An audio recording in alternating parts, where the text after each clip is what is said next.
আসসালামু আলাইকুম এভরিওয়ান। আজকে আমি আপনাদের দেখাবো যে কিভাবে পিসি থেকে মোবাইলে বা মোবাইল থেকে পিসিতে হাইলি ওয়্যারলেস ডাটা ট্রান্সফার করতে হয়। তো এই মেথডটা ট্রাই করার জন্য আমরা একটা অ্যাপস ব্যবহার করব, যেটা আমাদের মোবাইলে প্রি ইনস্টল থাকে বর্তমান সময়ে মোবাইলগুলোতে, আর কম্পিউটারে আপনার ইনস্টল করতে হয়, যেটার নাম হলো কুইক শেয়ার। তো চলেন আমরা কুইক শেয়ারটা ইনস্টল করি। ইনস্টল করার জন্য যে কোনো একটা ব্রাউজার আপনারা সিলেক্ট করতে পারেন। আমার কাছে ব্রেভ আছে, তো আমি ব্রেভটাই সিলেক্ট করছি।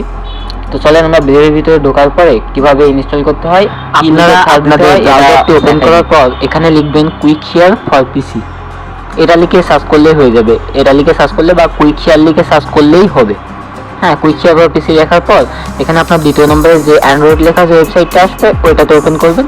এরপর নিচে ডাউনলোড কুইক শেয়ার, এটা ডাউনলোড দেওয়ার পর সেভ দিয়ে দিবেন। ব্যাস, মাত্র 10 MB একটা অ্যাপস। এরপর এটা ইনস্টল করবেন। ইনস্টল আশা করি সবাই পারবেন। এটার কি করতে দেখাবো, এটা তো আপনারা সবাই পারেন। তো এটা এমনি ইনস্টল করে নেবেন, আর এমনিতে আমার ইনস্টল করা আছে, তো আমি এটা স্কিপ করলাম, বুঝছেন, এটা স্কিপ করলাম। অ্যাপসটা ইনস্টল হওয়ার পর আপনারা এখানে স্টার্ট বারে দেখতে পাবেন, বা এই সাইডে যে আপনার এই বার আছে এখানেও দেখতে পাবেন। স্টার্ট বার থেকে কুইক শেয়ারটা ওপেন করলাম। ওপেন করার পর এখান থেকে আপনারা যে কোনো একটা ফাইল সিলেক্ট করেন। মানে আমি আপনাদের সিলেক্ট করে দেখাচ্ছি যে কোনো একটা, এই একটা ভিডিও, এই ভিডিওটা তো আমি যেটা করছি এটা হবে না, তো অন্য একটা ভিডিও আমি সিলেক্ট করছি। অন্য একটা ভিডিও, এটা যে কোনো একটা ভিডিও সিলেক্ট করলে মানে আমি দেখাচ্ছি। এটা ওপেন করি। এরপর আমরা মোবাইল স্ক্রিনে যাবো। মোবাইল স্ক্রিনে কি করতে হবে এটা আমি দেখাই দিচ্ছি। এখান থেকে এটা দেখেন, আপনার এখন মানে খুঁজতেছে, এখন আমি মোবাইল স্ক্রিনে যাচ্ছি, বুঝছেন। তো আমরা মোবাইল স্ক্রিনে চলে আসলাম।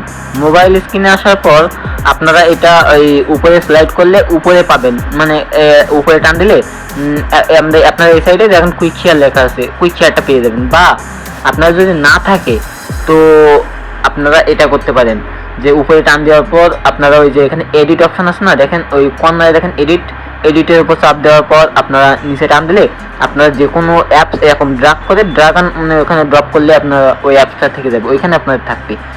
এরপর আমি দেখাই দিই যে কীভাবে আপনারা ফাইল সেন্ড বা রিসিভ করবেন, মানে মোবাইল থেকে সেন্ড বা মোবাইল থেকে রিসিভ করবেন। আমি রিসিভের উপর চাপ দিলাম। চাপ দেওয়ার পর এখানে আপনার টার্ন অন লোকেশন, আপনাদের যেগুলো আপনার অ্যালাউ চাইবে ব্লুটুথ লোকেশন সবগুলো আপনারা মানে অন করে দিবেন। এখানে আপনাদের ডিটেক্ট করার জন্য ওইগুলো অন করতে বলে, বুঝছেন। এখন ওইগুলো অন করার পর আপনাদের দেখেন রেডি টু রিসিভ, এখানে রেডি টু রিসিভ আসছে, মানে আমাদের পিসি স্ক্রিনে ওইটা এখন শো করবে। এখন আমরা আমাদের পিসি স্ক্রিনে চলে যাই। পিসি স্ক্রিনে দেখেন কম্পিউটার স্ক্রিনে চলে আসলাম। কম্পিউটার স্ক্রিনে আসার পর আমরা ওই অ্যাপসটা দেখি। ওই দেখেন বাবুস ফোন, যেটা এটা আমরা ওর উপরে একটা ক্লিক দিব। ওর উপরে একটা ক্লিক দেওয়ার পর এরপর কানেক্টিং। এবার আমরা মোবাইল স্ক্রিনে দেখি। মোবাইল স্ক্রিনে দেখেন এখানে আপনার অ্যাকসেপ্ট লেখা আসছে। আমরা এখান থেকে যদি একবার অ্যাকসেপ্ট করে দিই, তো এখানে দেখেন অ্যাকসেপ্ট করে দিছি। অ্যাকসেপ্ট করে দেওয়ার পর দেখেন কত দ্রুত ডাটা ট্রান্সফার হচ্ছে। আপনারা দেখতেই পাচ্ছেন কত এমবিপিএস স্পিড নিচ্ছে, 3.4 MBPS, 3.7 MBPS, এমনভাবে আপনাদের স্পিডটা নিচ্ছে। তো মেইনলি কথাটা হলো এই যে আমরা যে কেবলগুলো ইউজ করি অনেক কম দামি, মানে আমাদের মতো মধ্যবিত্ত পরিবারের পাবলিকগুলো অনেক কম দামি কেবল ইউজ করি। তো সেটার অনুযায়ী বলতে গেলে এটা অনেক হাইলি ডাটা ট্রান্সফার হচ্ছে। তো অনেক সময় আমাদের কাছে কেবলও থাকে না, তার মাধ্যমে তার পরিবর্তে আমরা এইটা ব্যবহার করতে পারি। এই মেথডটা অনেক ইজি একটা মেথড। তো আপনারা সবাই ট্রাই করবেন আর ভালো থাকবেন। নতুন ভিডিওর জন্য অপেক্ষা করেন। আর কি ভিডিও বানাতে পারি, কোন টপিক নিয়ে বানাতে পারি সেটা আপনারা কমেন্টে জানাতে পারেন। তো আল্লাহ হাফেজ।